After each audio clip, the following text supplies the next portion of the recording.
And welcome to this weekend edition of the Native News Update on this Friday, October 29th.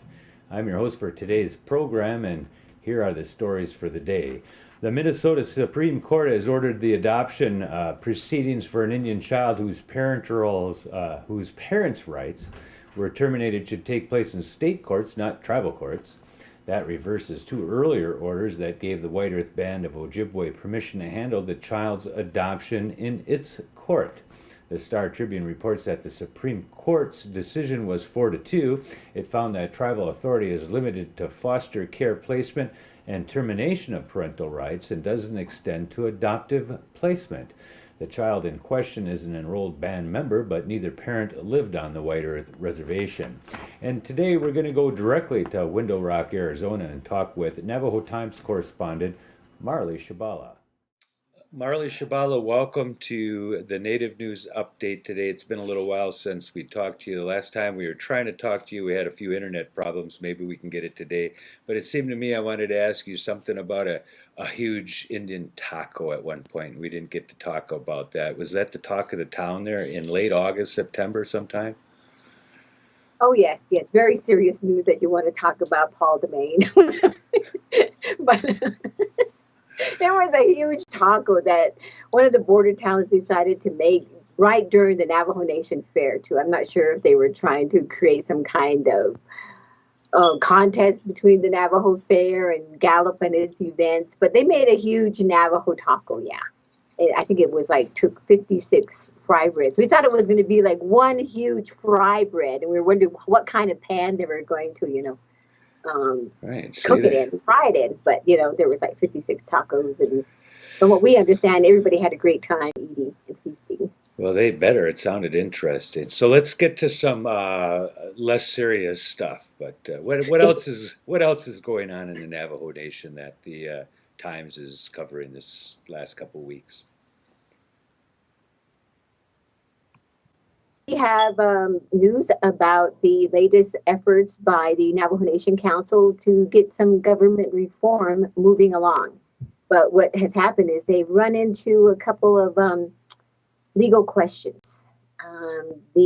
Some of the council delegates believe that they're complying with a Navajo Nation Supreme Court order to immediately restore the Navajo Nation Government Development Commission and its office by amending the Commission Act to allow for delegates to sit on it. And they've also made several other amendments, but that's kind of the major one. This goes back to when the Supreme Court had to get involved when the people voted to have 24 delegates instead of 88. And at that time, they answered several questions. And one of them was that the 88-member council had decided to abolish the Navajo Nation Government Development Commission and also place its office under the council speaker's office. Okay. And of course, a lot of people were pretty upset about that. And the Supreme Court stepped in and said that was wrong. That was one entity that was created for the people and by the people, and you had no authority to do that, council. And they were ordered to immediately restore it. But the council turned to its attorney, at that time was Frank Sinez, who advised them that they did not have to listen to the Supreme Court. And that resulted in his removal because the Supreme Court said, no, you don't do that. That's not right. You don't have that power, and you led your clients down the wrong road. So now what is going on is interesting because the council is once again saying that, hey, we're not changing any government. We're not changing the structure of the government. We're only changing the membership of the commission. And their attorney is saying, no, you are not supposed to change anything in that law regarding the Navajo Government Development Commission. And you need to comply with the Supreme Court and restore it as is and its office. And they're saying no. Yeah. They're actually now there's this kind of a stalemate because their attorney went and drafted their amendments as a referendum for it to go to the people to vote on. And they came back and said, no, you redraft that legislation and you remove the language referendum, and all we need is for the council to vote on it. So now that question is hanging in the air. And I spoke with the acting chief legislative counsel, Edward McCool, on Monday, and he said that he didn't want to say anything until he had sent a reply back to the council delegates. So This whole process of reorganization has been, what, 10 years in the making in a way already? well, actually, it started under back in 1989 when the council had a political dispute with then Chairman Peter McDonald. And it was found out that for the McDonald administration, he was able to have the council delegate most of its authority to him, meaning he was able to preside over the council. He handpicked the committees, the standing committees. He handpicked their chairpersons and vice chairpersons. He created a committee that could meet in lieu of the council and make decisions without it being an emergency. And so they had to clearly divide the government and clearly say, this is legislative, this is the executive. Under ZAW, they had created the judicial branch, and that remained pretty independent.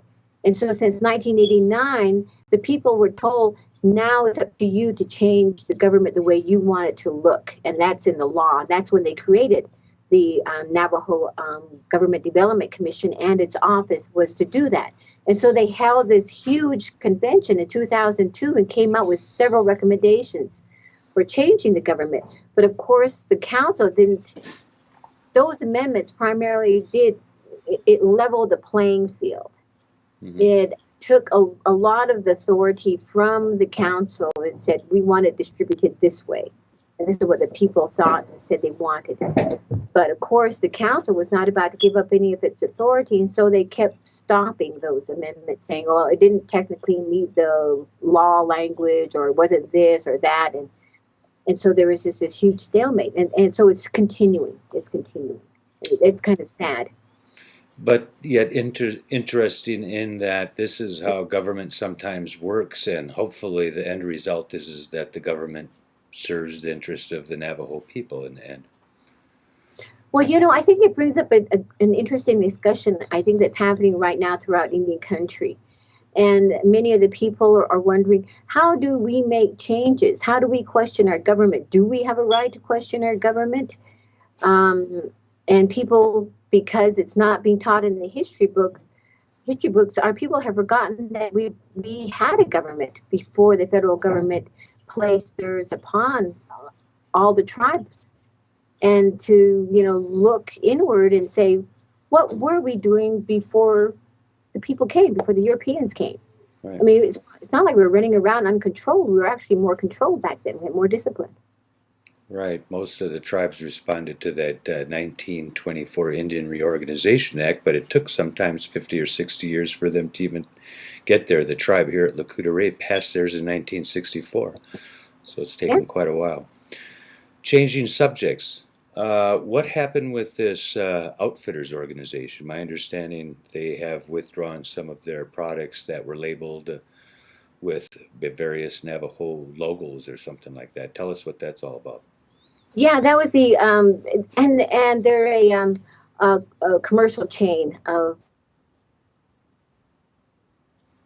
and all kind of different types of fashion wear, and they're called Urban Outfitters, and I'm sure a lot of people have gone to them, and their stuff is good. It's nice. It's interesting. But they decided to create a line, and they used the label Navajo. And they had a flask, they had some underwear, they had other clothing that they identified as using the term Navajo. And it was offensive. The garments weren't reflective of what is Navajo, and I'm Navajo. And a lot of people that were offended were Navajos. And so what they simply did was remove the word Navajo. But they did that in the U.S. They haven't done that in Europe. It still maintains the Navajo identification. So, yeah. So you can buy materials in Europe that says Navajo, even though there's no Navajos at all in the royalties end of things, no contracts, no permissions given. No, none. And that's it. They're once again, you have corporations making money off of indigenous people. And Right. it's sad. And it's interesting because I remember this conversation when I was going to school at the University of Mexico, and or even before then, with the Intertribal Indian Ceremonial, which said it was a tribute to American Indians, but yet they had no American Indians sitting on the board. None of the money went to scholarships. And at one point, they even had an area where the Indians were supposed to sit, and the Indians couldn't sit in the grandstand, yet it was a tribute to us. Right. And so, we protested, and that was back in 1989, 1969. And yet that mentality still has not changed. I don't know what it's going to take to change that mentality, because on one hand, Urban Outfitters says, okay, we respect your wishes and we're going to take away the name, but they're not doing. Oh, well, we could still make a lot of money in Europe if we In go Europe. ahead and distribute it out there, yeah. We've got about another minute and a half, 2 minutes left. I don't know if there's something you want to point out today as news. I understand, I looked at some stuff earlier today that you had sent out having to do with the Hopi Education. in water. Go ahead. I was saying that the National Indian Education Association conference is meeting right now in Albuquerque, New Okay. Let's see if we can't catch up with someone Mexico. in. And and I wish that our tribal leaders would really make it mandatory within Indian country that there is education, and the distribution of books, and get involved in what's being taught on and off the reservation. Really exerts sovereignty. And I think that this misunderstanding will eventually stop. It's not going to completely stop, but I think with education there will be understanding and cooperation.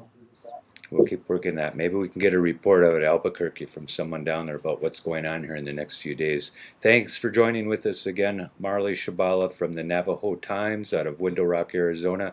You are at www.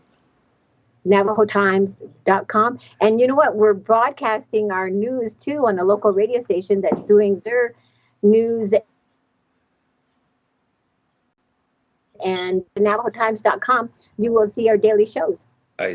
So I'm also looking at some YouTubes that you're putting up. So you're That's entering the digital video era. Yes, we are. Take care, Marley. It's good talking to you. All right. Going at.